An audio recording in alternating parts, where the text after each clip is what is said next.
It's my pleasure to welcome you to Northern Kentucky History Hour.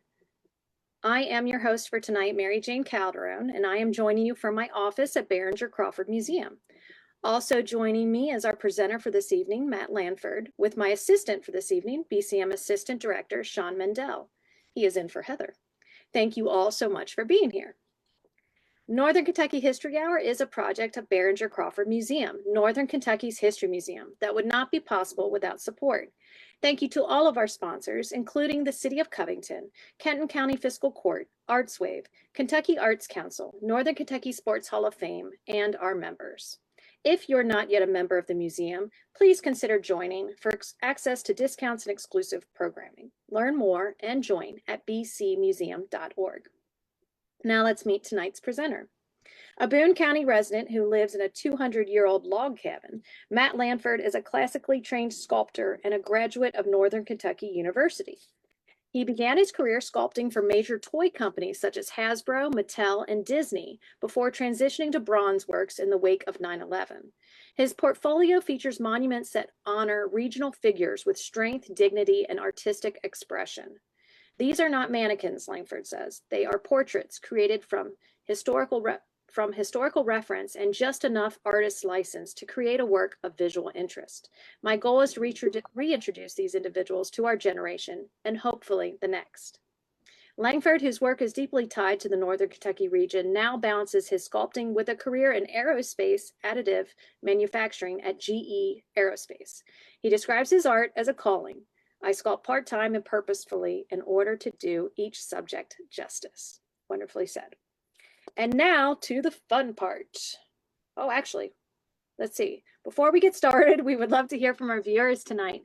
So if you have a question or comment to share, please type it in the chat or the Q&A feature, and I'll be sure to get to those at the end of the presentation. Now the fun part. We have a quiz question. The first respondent to enter a correct answer in the chat on Zoom or Facebook Live wins a Northern Kentucky History Hour prize. And most importantly, bragging rights. Tonight's question is, who created the steel frame within the Statue of Liberty? So go ahead and get those answers in the chat. So now we're going to turn it over to Matt and get his slides coming up. So let's go ahead and skip a couple. Yep. And Matt, you can go ahead and start. Well, my background as a sculptor started at Northern Kentucky University many years ago, around 1981, I believe. I was a student, and there happened to be a sculptor there named Michael Scope. And Mike was a good national level sculptor from the Northeast. He had been trained by a well-known national sculptor named Ivan Mestrovic. And Ivan Mestrovic, in turn, was trained by Auguste Rodin, the great French sculptor who sculpted The Thinker and other pieces that have become part of the culture. So he's one of the more famous sculptors ever. Now, I don't claim to be a product of his schooling, but I'm just saying there is a connection there. And I was drawn to the work of these teachers.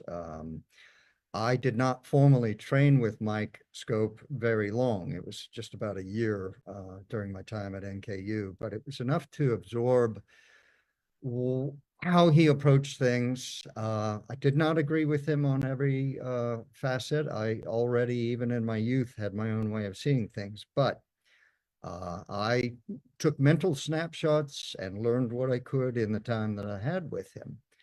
And it didn't come to fruition until many years later. I finished or continued on in school, fairly indecisive about what I wanted to do. Ended up thinking that I would be a commercial artist, and in an unusual way I did, which was I applied my sculptural interests in the toy industry. Because of Hasbro and Kenner being in town, I was able to get commercial work, sculpting action figures, Star Wars toys. It's ironic because the kids, when they hear Star Wars toys, they don't want to hear anything about the statues. They want to hear about Star Wars. But that was a way of making a living for 20 years or so. until it all went to China and I had to retool. So the way the statues got rolling was 9/11 occurred right about the time that I was turning 40. It was 1 month before I turned 40. And my business that I ran, Langford Studio at the time, all of the freelance work just shut down. It got very quiet. Nobody knew where the economy was going to go. And I had time on my hands, nervous energy, and I decided I'm just going to busy myself with the same type of work, as in I'll go ahead and sculpt something. It won't be for a commercial return, but I'll keep my hands busy. And given that we do live in an older cabin, an original settler cabin in Boone County, I thought, well, I have an admiration for Lincoln. Let me just sculpt something that'll go nicely in the cabin. And my thought was Abraham Lincoln. And I am very traditional in the way that I go about things. I sculpt the figure, musculature, all of these things. I don't just start with a mannequin. I'm doing anatomy. And in doing that, my wife peeked in, saw the figure in early development, and suggested, without the beard, that may be the way to go. Just do him as a young man, not as old Mr. Lincoln. And I like to tell the story, but I was not receptive. I'm the sculptor, I'm in charge. No, didn't think it was a good idea, but thought about it for 5 minutes and realized she was right. It was a better vision. So to speed things along, I sculpted it, didn't see any greater future for it. I included it in some work that I liked to show around the region and colleges and non-commercial galleries. And a woman named Arlene Jabot saw this piece, this 18-inch indoor scale piece, and said, I believe this would be good for a commission that I am heading up the search committee for. And she allowed me to submit my slides late to enter the judging. I was already behind schedule, but the jury chose that small statue of young Lincoln to become a full-size commissioned statue. And that became what I call Young Lincoln, which is at the Scott Street Library in Covington, and also used to be outside of the Chase College of Law at NKU. It's still on the grounds of NKU, but they've moved it with Chase having moved out. So that's the genesis of things. I didn't anticipate to continue in that type of work, but things moved rapidly, and I met and got to enjoy the patronage of Oakley Ferris, a local philanthropist who had done well in real estate and wanted to see some instant culture appear in Covington, and I got the tap. And so the next year we had another commission, and that was let me see if we go to our next slide. Will that do it now? There we go. Let me see, was that next? Regardless, this was one of the early ones. This is Andrew Carnegie, and Oakley wanted a Carnegie for the Carnegie Art Center, which is an interesting needle to thread, because we have a contemporary art center with a traditional Beaux Arts architecture, and I like to call myself a neo-traditionalist, which is a bit of an oxymoron, but the idea being that I want to return to competent, representative sculptures that examine the character of the subject. And that wasn't necessarily the vision of the Carnegie, so it took a little bit of effort to get this developed and placed, but in the end, I still enjoy the piece. And I believe he's been accepted well. It's actually one of my favorite portraits. I really enjoy that face. All of my profit went into the bronze. Oakley wanted a life-size figure. Well, Carnegie was 5'2", and I couldn't bring myself to do a 5'2" statue outside of that grand building. So I made it as large as I could, 7 feet, on the budget that I had, and every penny literally went into that scale. But in the end, I don't miss the money, and I am happy with the result. So that's Mr. Carnegie. The theme being benevolence, simple, straightforward, just kind of a, the character, very strong character. There is the good and the bad. There's the history will judge him, but in the end, I wanted simply to focus on someone who was himself focused on bettering the community. Can we go to another one here? I'm sorry, is it that one? Okay, now this is my wife's favorite figure. This is Frank Duveneck, the Covington painter, Covington born, if I'm not mistaken, on Greenup Street. And I found him to be a robust character with a lot of movement. If you look at his paintings, you'll see movement. He's all about energy. He's just bursting in his work, and a vigorous character. So I wanted the piece to have that kind of movement. I also wanted to bring him together with his wife, who died early into the marriage after only, I think, 2.5 years. And so I depicted him at the age in which he would have been grieving the loss of his wife. My wife was good to help me with the research. Allison, my wife, she often is my creative assistant. All of my pieces are a bit better for her feedback, no question about it. And in this case, she was able to find a preliminary sketch that faced the right way, and I could quote accurately, and worked with the composition. And in the end, the movement is upward toward the portrait, and then the circular movement of the arm and into the head. That's all purposeful to reunite them.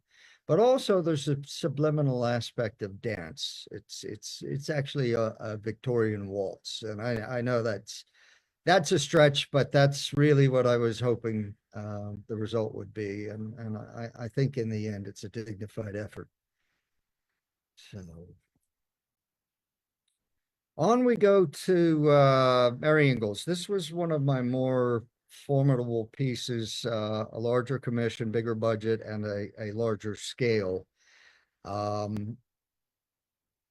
This one started when a neighbor suggested that I read the book Follow the River, James Alexander Thom, and because I was confusing Mary Draper Ingles with the Little House on the Prairie Ingles family, Laura Ingalls Wilder.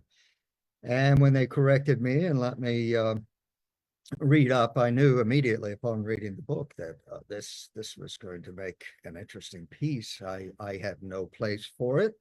I have no potential donors. I have no real hope of seeing it placed, but I did sketch what is very close to what I produced.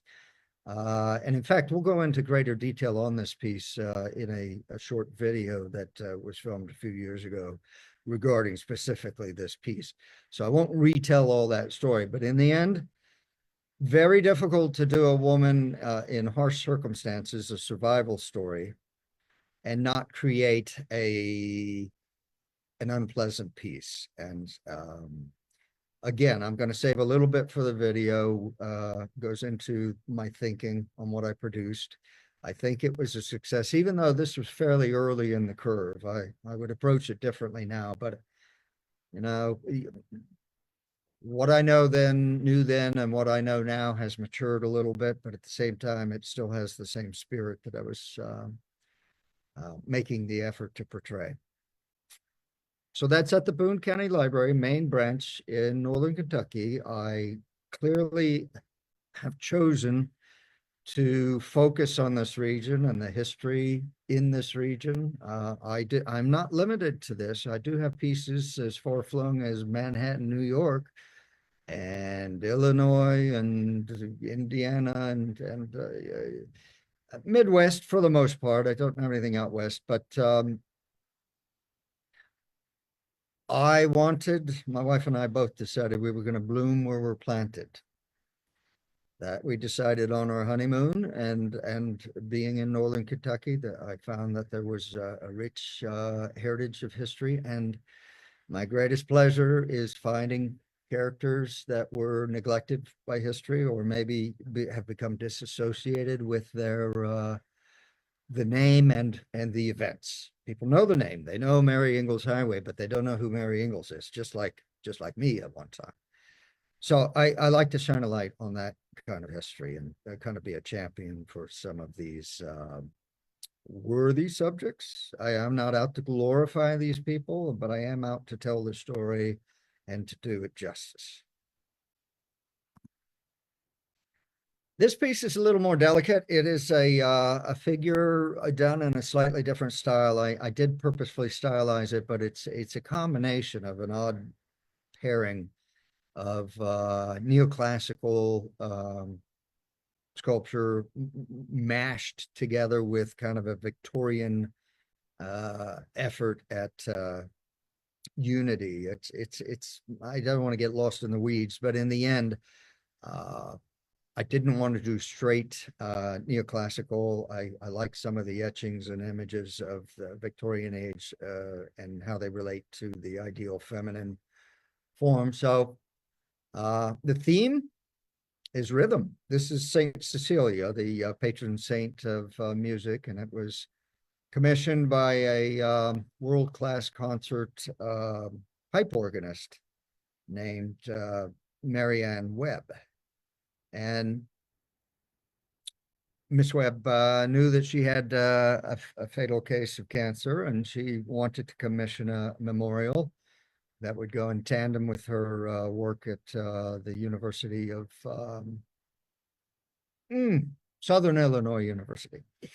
So a small commission. It's not an overly large piece. I think about 4 or 5 feet. She holds a portatif organ that is a hand bellows-driven organ. That took a great deal to render accurately, but the folds of the drapes all moving upward, everything about it kind of a stylized rhythm upward. Make a joyful noise unto the Lord. The idea being that, you know, it's all about upward movement, and in the end, I pleased with the result. I haven't seen it in years, but I believe that she was very pleased with it. Now, this is a different one. This is my own mother's memorial. I had found a small Gothic stone piece, and the proportions are odd, and in some ways I wish I would have gone ahead and stretched it out, but it was a stylized piece meant more for a niche or a nook somewhere to be looked up at. And when she passed away, part of the therapy for me was to do a piece that I could borrow the iconography and alter it a little bit. So I based the piece on Proverbs 3, 5, and 6, which says, "Trust the Lord with all your heart and lean not upon your understanding. In all your ways acknowledge him, and he will make your path straight." And so I saw this piece as kind of a metaphor for the Christian sojourner who has the finial cross there and is moving through life, but leaning not upon their own understanding, leaning on their faith, and that faith being in Christ. And that was where I saw my mother at the end, and come to that in her life. And I carved the stone. There's more stone there. I drafted that stone on which she rests, and it is one of the few more stylized pieces I've done. I generally trying to be in the naturalistic approach, but that's a sentimental piece, And so I used a different set of rules. This is a straight funeral portrait of a man that I only knew briefly, but I knew his wife as a family friend, and he had been the police chief of Norwood, Ohio. He was a big man, big presence, a gentle, quiet man, a few words. And he passed away unexpectedly. And as a, I don't want to say a courtesy, but as a gift to his widow, I offered to do a portrait. I thought maybe if she had something tangible, certainly not going to replace the man, but it just something three-dimensional, tactile, and interpreted. So I did the plaque. I believe it's I mean it's a strong resemblance to the man, and I think it served its purpose, but it shows low relief, the art medallion kind of approach to things. Now this is a recent piece. Simon Kenton. Read the book, The Frontiersman. What a tour de force of local history that man was. The bookend to Daniel Boone. And that is a 9-foot figure at the Kenton County Government Center down on Simon Kenton Way.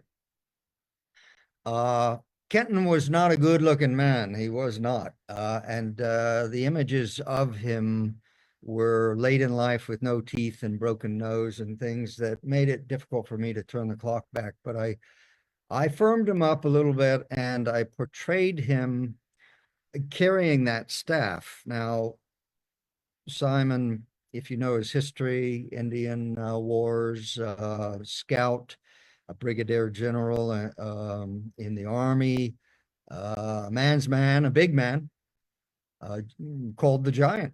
That was one of his nicknames. They called him the Giant. So he was an oversized character.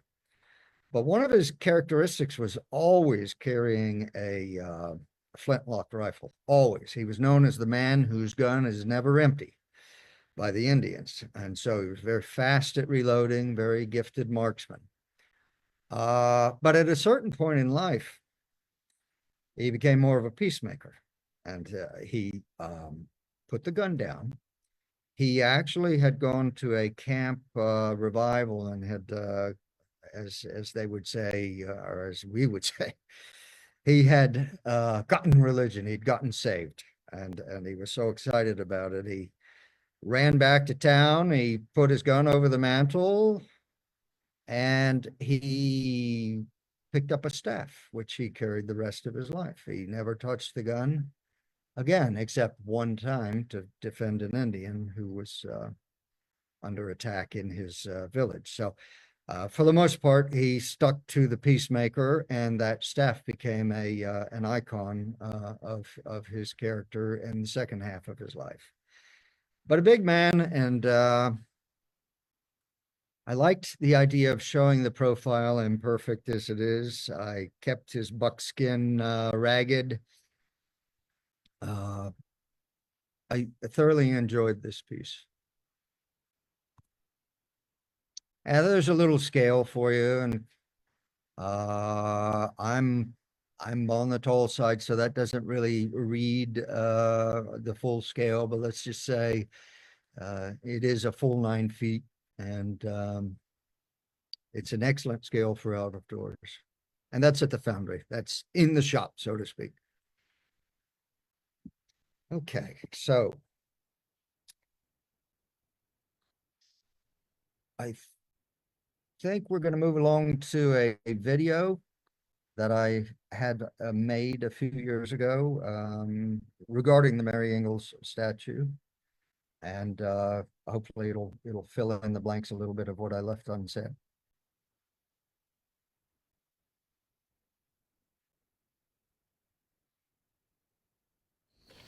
I'm Matt Langford, and I sculpted the statue of Mary Draper Ingles outside of the Boone County Main Library.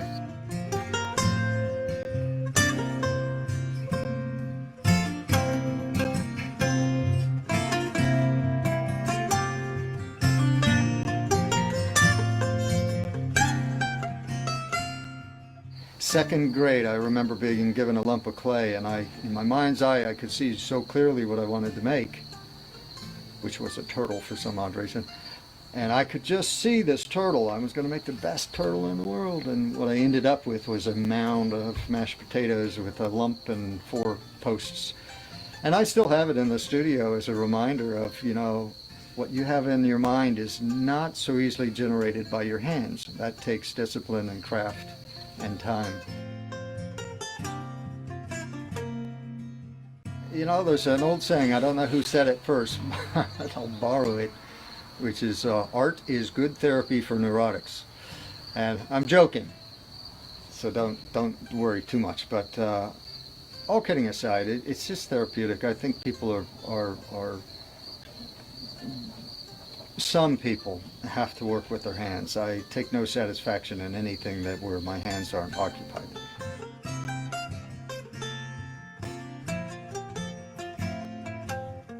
I went to NKU, but I'm largely self-taught. I did get a degree in art from Northern. I studied design. I studied many disciplines that I use as a part of my process. But much of what I learned early on, in my early 20s, was caught peeking over the shoulder of Mike Scope. So I like to give him credit. I should say I made a living for 20 years sculpting in the toy industry. So that's a dirty little secret, but that's how I made my money for Hasbro and Mattel and Disney and all the toy groups. Originally, the library did approach me.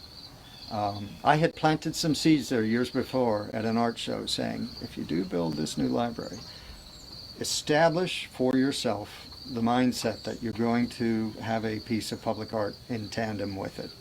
Do that ahead of time. Plan on it.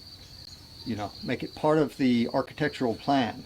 And I don't care if it's my work or someone else's. A year or two later, I get a call from the director of the library, and she says, well, we're going to have a statue, and we'd like you to do it. And at that time, it was going to be Daniel Boone, which made sense for Boone County. But I had already read the book, Follow the River, about Mary Draper Ingles. And I had already in my mind sketched out, in fact I have a sketchbook with an image of a rudimentary idea of a monument, which fleshed out became very similar to what I actually produced. So I pitched that. I said, yes, I'll be happy to do Daniel Boone, but before we launch on this, consider a heroine that in some ways Boone County owns to some degree. At least the history took place in Boone County. The story is tied well to literature through James Alexander Tom's book, Follow the River. They decided maybe Mary was a better fit. So that's how that came to be. So I didn't want it dramatic and overly, in art terms, mannerist. I wanted something that was more internal, that point of no return. I knew that early on. That's the first impulse I had when I read the book, was that sense of the real turning point, that point of no return, when you make the decision that you're going into the unknown, and the point at which you get into the unknown so far that you cannot return to safety. And that's the point I wanted to portray. And it was real tricky because to portray a woman takes a certain level of sensitivity as an artist, but to flatter without patronizing, but also to portray a woman in hard circumstances without creating a harsh woman. I knew that would be a challenge. So again, all of these things go into the think tank. I also wanted, since I know that the family, there are many descendants of Mary Ingles in the region, let's just say in the Midwest and Virginia and Kentucky and Indiana and others. And that family has a strong sense of ownership of their legacy, her legacy. And so I thought it would be nice if I could incorporate some aspects of her appearance and draw that from a descendant. And so she's an archetype You know, not a portrait. I don't know what Mary looked like directly, but she's archetypal, as in she fits the mold. But also, I did take literal measurements from the frame of Petty Hans, who is one of the descendants, one of the great granddaughters.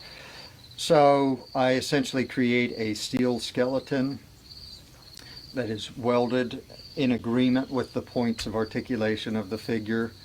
And then I flesh that out with foam, you know, panel foam that's then sandwiched over the skeleton. And then, so you have a rigid skeleton. Now it's beginning to flesh out with a foam core. And over top of that foam core, uh, you can paint or apply clay. And then that becomes your initial coat, and from there you begin building up your forms with traditional modeling. So that creates what is, when the clay is finished, that creates what would be called the pattern. You know, what people would call a clay statue is the pattern from which a mold will be made. From the mold, waxes are poured. The waxes become the pattern that actually eventually becomes bronze. So you have an outer shell that is ceramic, you have the wax on the inside of that, and then you have a ceramic coat. That wax is then burned out, and the two shells, the inner and the outer, are then removed from the heat that burned out the wax, and eventually molten bronze is poured into the void that was left by the wax. So it's called the lost wax method. And then it's a matter of extracting the bronze from the investment jacket, and that comes down to hydraulic tools or hammer and chisel. Just break it off and pick out the core. And so then the castings are done in sections. So you'll get head, torso, arms, feet, legs, base. All of these are separate cast sections that are essentially become a jigsaw that then is reassembled.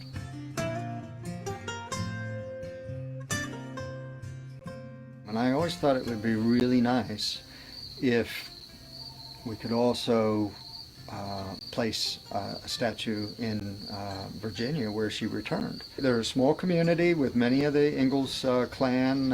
In fact, the original farmstead is still active there, Ingles Ferry.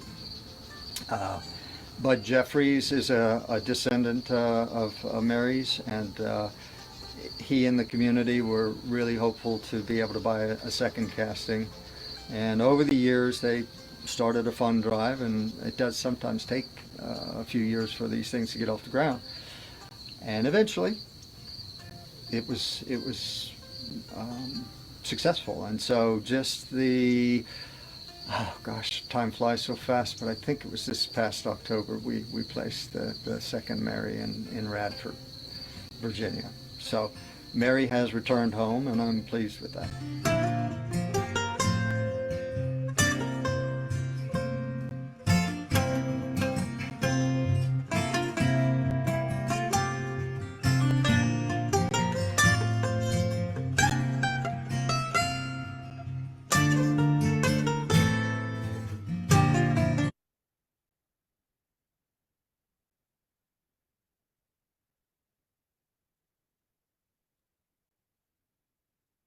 That was wonderful, Matt.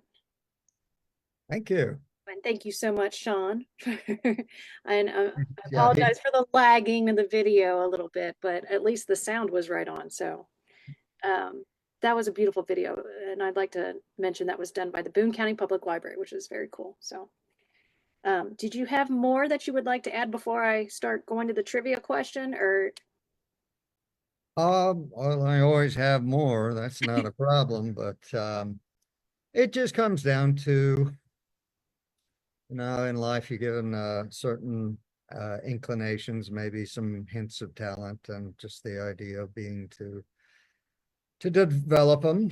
My mother was very good about recognizing some of the indications early on, and being a bit of a cheerleader and a facilitator who let me draw on the walls with crayons. And I'm always going to be thankful for that.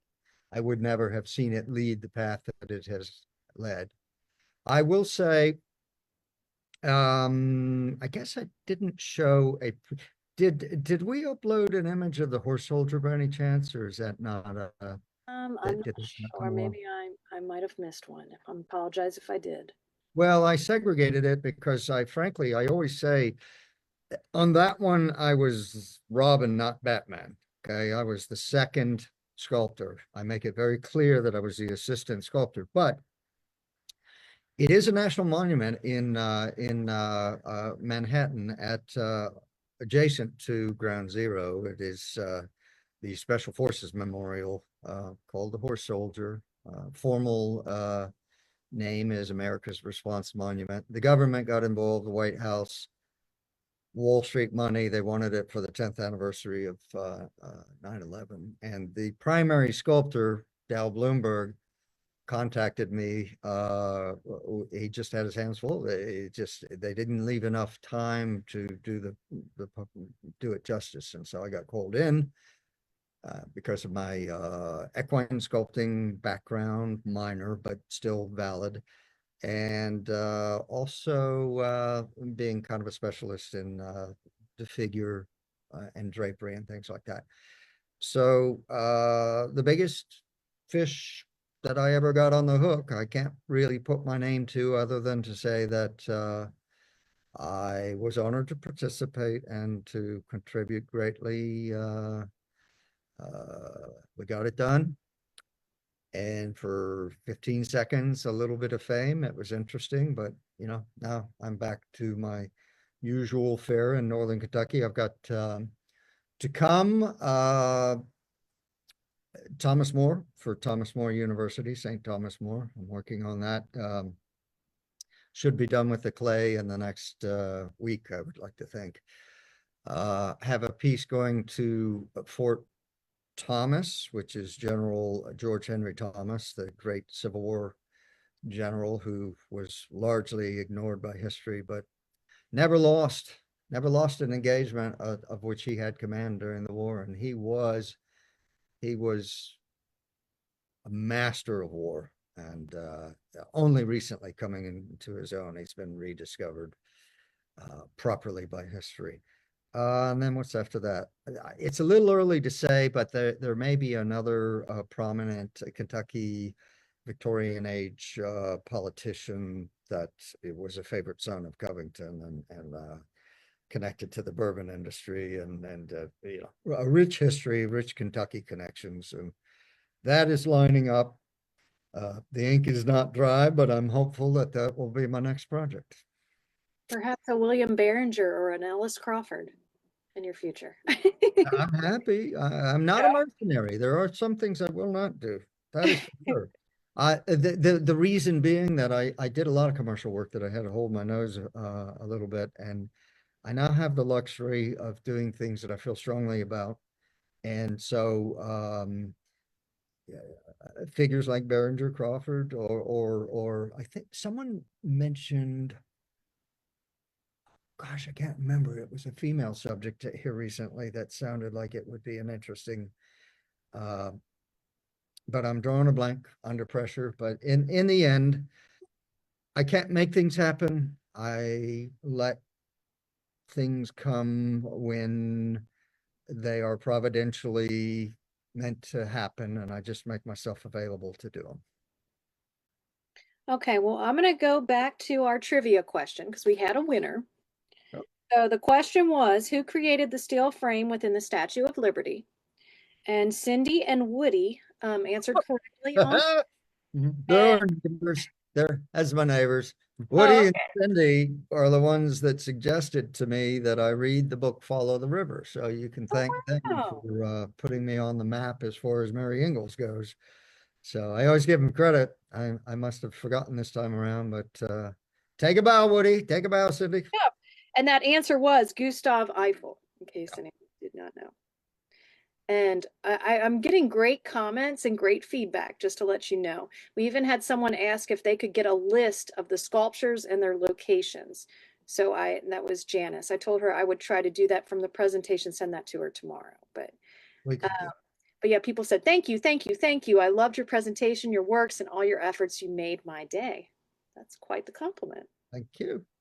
But I I also, like to do the work and get out of the way. I really do. Get out of the way. But I do like honest feedback. Sometimes I'll stand by a statue and just strike up a conversation with someone viewing, and they don't know that I did it. oh, that would be Tell you cool. what, you get an honest assessment. Yeah. I would love to do that with you. If you ever wanted to, I would go with you and film it. How fun would that be? That could be done. Anyway, so I had a few questions though of my own that I wanted to ask. And please, if anyone has any questions or comments, please leave those in the chat on Facebook or on Zoom. I'm checking both of those. But I want to know which piece for you was the most difficult to create. I'm going to tell you, but I cannot show you because I did not include it in the imagery. Okay. Okay. Um, I did a Korean War memorial for a fellow named Clovis Ferris, who was the brother of Oakley Ferris, one of my patrons who died in Korea. And I wanted really to do this justice. It's my patron, but mostly, this young fellow gave his life for the country, and it was so difficult because I had nothing to go on. A couple of high school pictures where the light is terrible and he's grinning, which is what kids do when the camera's pointing on him. And I just could not get a fix on his bone structure. It just wasn't enough scrap to go on to do.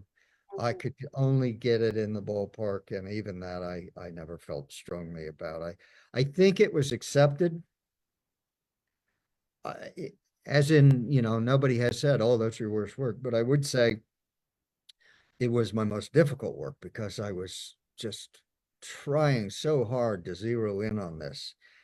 And I didn't, it was talking, but it wasn't singing, that's sometimes the way it goes. I'm But sure I would your say that harshest there critic. have been more challenging pieces technically, and there are more complex pieces. But that one was difficult, just finding the soul of, well, the heart of the piece. And there's the answer. Um, I also wanted to know about how much research goes into the person you're going to create a statue of. Like you said, you talked about reading some of these books and things like how much, like, I don't know, could you elaborate on that at all? Yeah, my habits from high school and college have remained consistent, which is I can glance at a book, memorize it, pass the test, and then forget everything else later. So I do enough research to feel like I have a command of the subject for the time necessary. I'm not a historian, and I'm not trying to be, even though I have an unusual ability with trivia, I'm not trying to become an academic. I try to figure out the personal aspects, the mannerisms, the look at the photography and see if there's a particular vibe, or who does he remind me of, and maybe look at someone that might fill in blanks. But in the end, I enjoy history. I do. And I read the books available. But at the same time, while that is an asset, and I do due diligence, at the same time, I get caught unawares once in a while. Some aspect might have slipped past me because I'm not a Dave Schroeder down at the library in Covington, someone who's, a certified historian who can correct me. But I do seek out help. I'm not at all shy about seeking feedback during the process, or I used to bother Mr. Professor Ramage at the Civil War Museum occasionally. He was helpful filling in some blanks. Things are much better now with the internet. When I started these, believe it or not, this was early on. Now I did a lot of research by going to the library. I did it the old-fashioned way, a card catalog. But in the end, I will not let the research become a barrier. It becomes a door into a dialogue. I try not to be hampered. I'm actually considering a very creative solution to a piece right now that I don't know. It may be a bridge too far, you know. Sculptures that try too hard generally fail. So you have to figure out how to finesse it, just like I was saying with Mary Ingles, but not get in your own way. We've all seen sculptures that are very dramatic and very, very trying to do too much. And we also see the static ones that are dead as a doornail. You have to find that internal strength, but also have enough visual interest. I like my pieces to be visually portable. There's enough detail to be believable, but it's not overwhelming. You don't lose the forest for the trees, kind of thing. So, you know, the philosophy evolves, but in the end, I think a talent that is given by God should be developed and shared. And that's the best I can do with it. I don't take credit for it. I've made effort, but I think the honest thing is that it's an obedience thing. You do, and here I am at an age where I don't want to see too much time fly by. I don't want to think what could have been. I'm actually in a nice place where my skills are high. I still have enough vigor to do ambitious pieces, and you know, it's a mature phase for an artist. I am hopeful that this region recognizes that and sees. It's not a pitch, but I honestly hope they say, yeah, let's get a few more of these in while it's a good period. No guarantees, so we'll see what happens. Well, you were very talented, Matt. Thank you. The other question I had, I just wondered if you ever turned down a certain person that you would not want to sculpt. I did in the toy industry. I did.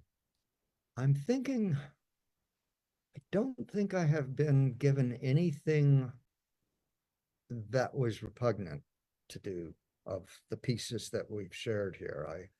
Nothing that I would turn away from. I came close, and I won't mention which one it was because